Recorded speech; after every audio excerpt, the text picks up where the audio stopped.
Medieval England, 1350. A world so distant from our own that it feels like another planet.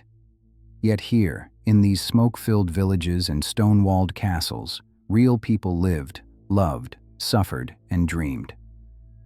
The gap between rich and poor wasn't just about money, it was about everything. What you ate, how long you lived, whether you'd survive winter, even the air you breathed. Today, advanced AI technology allows us to transform medieval manuscripts and artwork into photorealistic recreations, bringing these lost worlds back to life. Join me as we step into the shoes of both the wealthy noble and the desperate peasant, and discover what it truly meant to be alive in medieval England. The day begins before sunrise in a one-room cottage. No glass in the windows, just wooden shutters that let in the biting cold. The floor is packed dirt, damp and muddy in winter, dusty in summer. You share this cramped space with your wife, 4 children, and often your animals, pigs, chickens, sometimes a cow, all huddled together for warmth. The smell is overwhelming. Unwashed bodies, animal dung, smoke from the fire pit that never quite vents properly through the hole in the thatched roof. You wake to darkness, your back already aching from sleeping on a straw mattress crawling with lice and fleas. There are no pajamas. You slept in the same rough woolen tunic you'll wear all day, all week, possibly all month. Water for washing? That's for the wealthy. You might splash your face if there's water nearby, but a full bath happens maybe twice a year, if that. Breakfast, if you can call it that, is yesterday's pottage, a thick gruel of peas, beans, and whatever vegetables you managed to grow. No meat. You're lucky to taste meat more than a few times a year. The bread is dark, heavy, made from barley or rye mixed with whatever you could stretch it with. Sometimes ground peas, sometimes sawdust in desperate times. It's hard enough to break your teeth, which many peasants did, leaving them with painful abscesses and infections that could kill. Your wife is already moving, nursing the baby while stirring the pot. There's no romantic medieval breakfast scene here. Just survival, calculated and grim. By the time weak sunlight filters through the shutters, you're already walking to your lord's fields. You don't own this land. You work it, and in exchange, you're allowed to farm a small strip for yourself. 3 days a week belong to your lord. The other days, you frantically try to grow enough to feed your family and pay your taxes, in grain, in chickens, in labor. The work is backbreaking. Pushing a wooden plow behind an ox, if your village is lucky enough to have one. More often, you're digging with basic tools, hands blistered and bleeding, bent over for 12-14 hours. There are no weekends in the modern sense. Sunday offers church, but even then, there's work to be done. Look at your hands.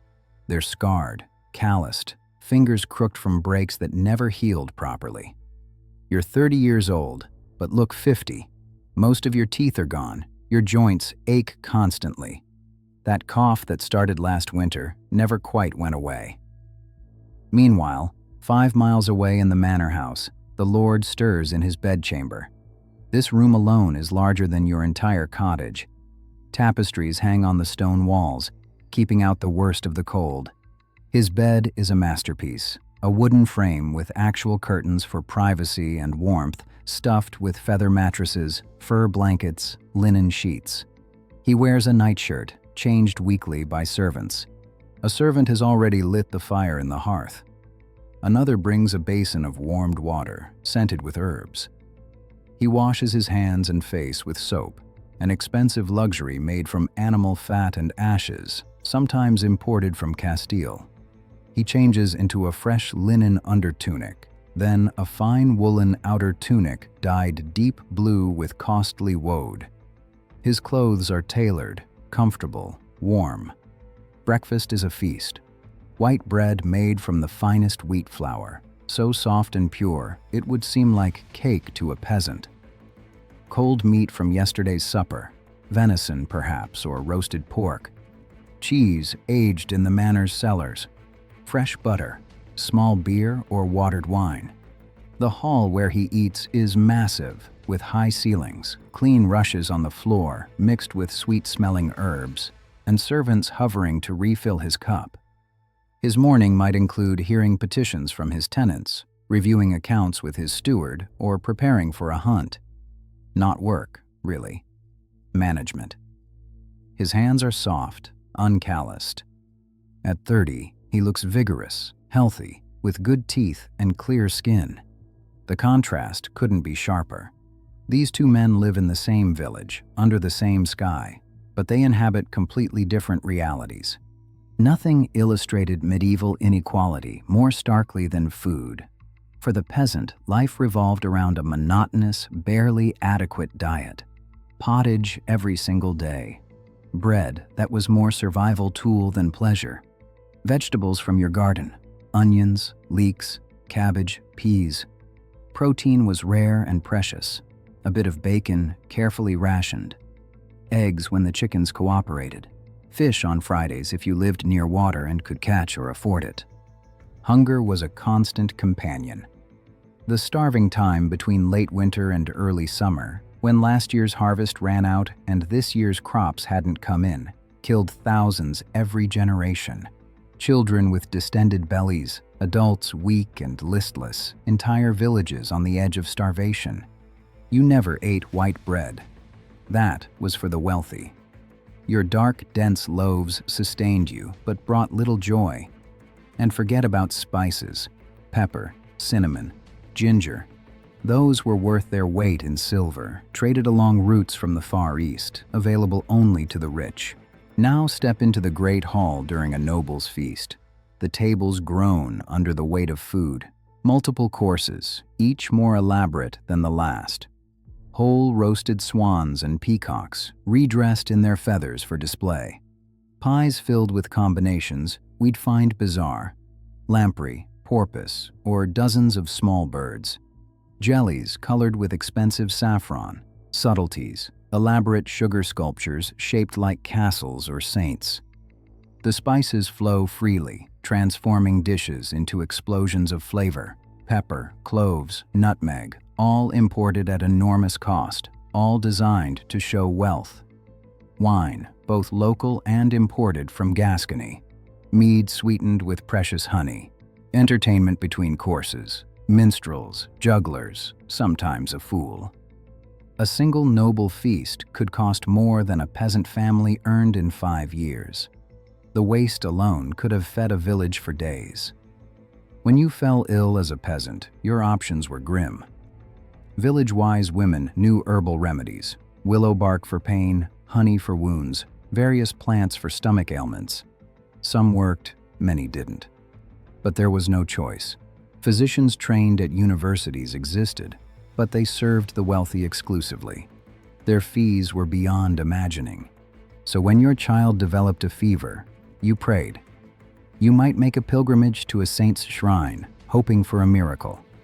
You'd try every folk remedy passed down through generations. And often, you'd watch your child die. Infant mortality was staggering. Half of all children died before age 5. Mothers frequently died in childbirth. Infections from simple cuts became death sentences. The Black Death, arriving in 1348, killed indiscriminately. But even here, class mattered. Nobles could flee to isolated country estates, away from infected towns. Peasants, bound to their land, had nowhere to go. They died in heaps, entire families wiped out in days. For the wealthy, medicine was elaborate if not always effective. Physicians consulted urine charts, balanced the body's 4 humors, prescribed rest and special diets. They had access to theriac, an expensive cure-all made from dozens of ingredients including viper flesh and opium. Did it work? Rarely. But it was something, which was more than the poor had. The rich lived longer, averaging into their 50s or even 60s if they survived childhood. Peasants rarely saw 50. Their bodies, worn out by labor and deprivation, simply gave out. The law itself was different for rich and poor. When a peasant was accused of stealing, the punishment was swift and brutal: hanging, mutilation, or branding. Trials were perfunctory. Evidence barely mattered. A noble's word against a peasant's was no contest. But when a noble committed a crime, the system bent itself into knots. Trial by peers, elaborate legal proceedings, opportunities to pay fines instead of facing physical punishment. A noble who killed a peasant might pay compensation to the victim's lord for the lost labor, nothing to the family. Forest laws were particularly cruel. The deer, boar, and timber in the royal forests belonged to the king and nobility. A starving peasant who killed a rabbit to feed his family faced hanging. Meanwhile, nobles organized elaborate hunts, slaughtering dozens of animals purely for sport. The whole system was designed to keep peasants in their place. You were born a peasant, you'd die a peasant. Social mobility was nearly impossible. The church preached that this hierarchy was ordained by God Himself: those who worked, those who fought, those who prayed, each with their divinely appointed role. Yet, life wasn't unrelenting misery. Peasants found joy where they could. Village festivals broke the monotony. Harvest celebrations, saints' days, Christmas. For brief moments, the normal order relaxed. There was dancing, drinking ale brewed communally, singing songs passed down through generations. Sundays offered rest and community. After Mass, villagers gathered to gossip, court, play rough games. These connections, these moments of human warmth, sustained people through the grinding hardship. For nobles, leisure was woven throughout life. Hunting wasn't just sport, it was a social event, a display of skill and wealth. Tournaments showcased martial prowess. Feasts brought together powerful families to forge alliances. Troubadours sang of courtly love, creating an idealized world far removed from the brutal realities of medieval warfare and politics. Our modern image of the Middle Ages is often romanticized: knights in shining armor, fair maidens, grand castles. The reality was far harsher. This was a world of staggering inequality, where your birth determined almost everything, where a noble's hunting dog ate better than most peasants, where life was, as one philosopher put it, nasty, brutish, and short, especially if you were born poor. The medieval economy ran on exploitation. Peasants produced the food, built the castles, made the clothes, and received barely enough to survive. Nobles consumed, fought, and governed, living lives of relative comfort paid for by others' suffering. This wasn't ancient history. These weren't abstract statistics. These were real people, children who went to bed hungry every night, mothers who buried baby after baby, men whose bodies were destroyed by labor before age 40, families torn apart by disease and violence. Yet they persevered. They loved their children, told stories around fires, hoped for better futures even when hope seemed foolish. Their resilience, their humanity in the face of such hardship, is perhaps the most remarkable thing about medieval life. Understanding this divide, this vast gulf between rich and poor in medieval England, helps us appreciate how far we've come and reminds us how fragile progress can be. The past is never as simple as we imagine, never as romantic as the stories suggest. It was real, it was hard, and for most people, it was a daily struggle just to survive. If you found this journey into medieval life eye-opening, please hit the subscribe button so you don't miss where we're going next. Thanks for watching, and we'll see you in the past.